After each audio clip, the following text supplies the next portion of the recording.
जय जगन्नाथ। ये भिडियोटी दशम श्रेणी थर्ड लैंग्वेज भाव रिटेल सब्जेक्ट को चूज करथिबा छात्र छात्री मानक पई ए भिडियो रे आमे दशम श्रेणी रिटेल बही बा संगठित खुचरा व्यवसाय पण्य द्रव्य और नगद परिचालना बहीर प्रथम अध्याय खुचरा व्यवसाय परिचालना विषय यूनिट 3 ग्राहकंक बयस अनुसार खुचरा विक्रय कला संपर्क रे संपूर्ण आलोचना करिवु।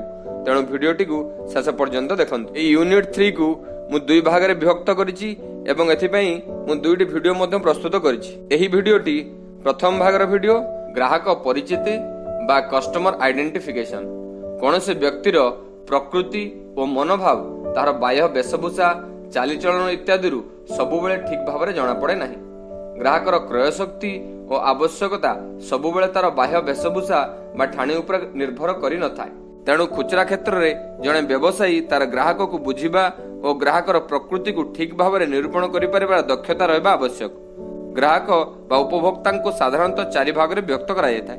प्रथमटी अनुगत ग्राहक, द्वितीयटी अस्थिर ग्राहक, तृतीयटी परिवर्तनशील ग्राहक, चतुर्थटी नूतन ग्राहक। वर्तमान मु एही चारि प्रकार ग्राहकंक विषय विस्तृत आलोचना करिवि। अनुगत ग्राहक बा लॉयल कस्टमर एही प्रकार ग्राहक गोटे खुचरा व्यवसायी बा व्यवसाय प्रतिष्ठान रु नियमित भाव में सामग्री किनि थांती। सेमाने जेतेबेले जे कोनोसी जिनिस किनिबाकू चिंता करंती प्रथमे एही खुचरा बा रिटेल स्टोर तांकर मन को आसे। एही स्टोर प्रति सेमाने आनुगत्य प्रकाश करिथांती।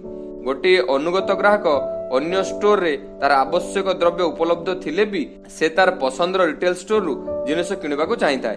तेणु जड़े व्यवसायी एही प्रकार ग्राहकों को सबु प्रकार सहयोग और सेवा प्रदान करी संतुष्ट करबा उचित।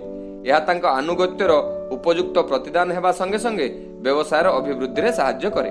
अस्थिर ग्राहक एही प्रकार ग्राहक कोनोसी गोटे ब्रांड बा प्रतिष्ठान प्रति अनुगत न थांती।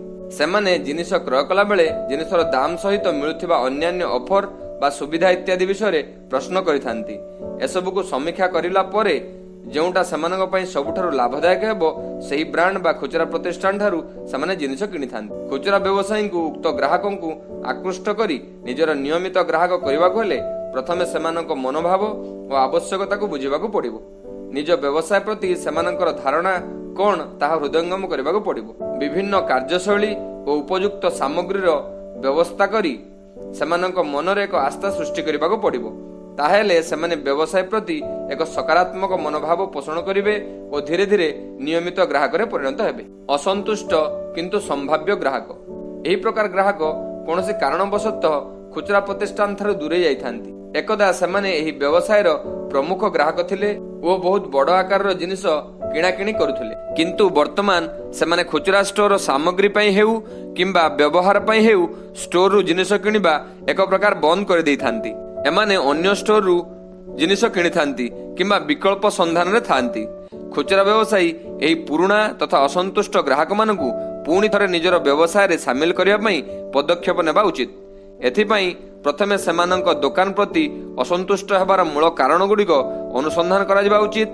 सेमानकू पुणी निज आडक आकृष्ट करिया पई विभिन्न योजना करी तांको मन जिणिबाकू पड़िबो ओ तांको विश्वास और आस्था फेराई आनिबाकू यत्नवान हेबा आवश्यक। या हेले एही असंतुष्ट पुरातन ग्राहक पुणी संभाव्य ग्राहक होई परिबे और व्यवसायर अभिवृद्धि रे सहायक हेबे।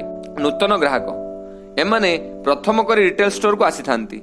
एमानक विषय रे तथ्य संग्रह करी सेही नुआ ग्राहक मानकू आकृष्ट करिया पई योजना करबा उचित, जहा द्वारा एही नुआ ग्राहक माने दुकान प्रति आकृष्ट हेबे और यार नियमित ग्राहक रे परिणत हेबे।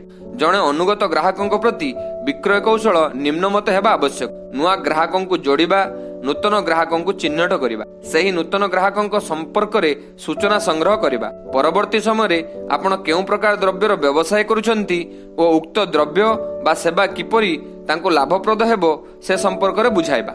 एही जो चारोटी पॉइंट मु आपण मानकू कहिली ए चारोटी पॉइंट गोटे लॉन्ग क्वेश्चन परीक्षा रे आसी पारे किंबा एही चारोटी पॉइंट मध्यरु जेकोनसी गोटिए शॉर्ट नोट्स भाव में मध्य आसी पारे।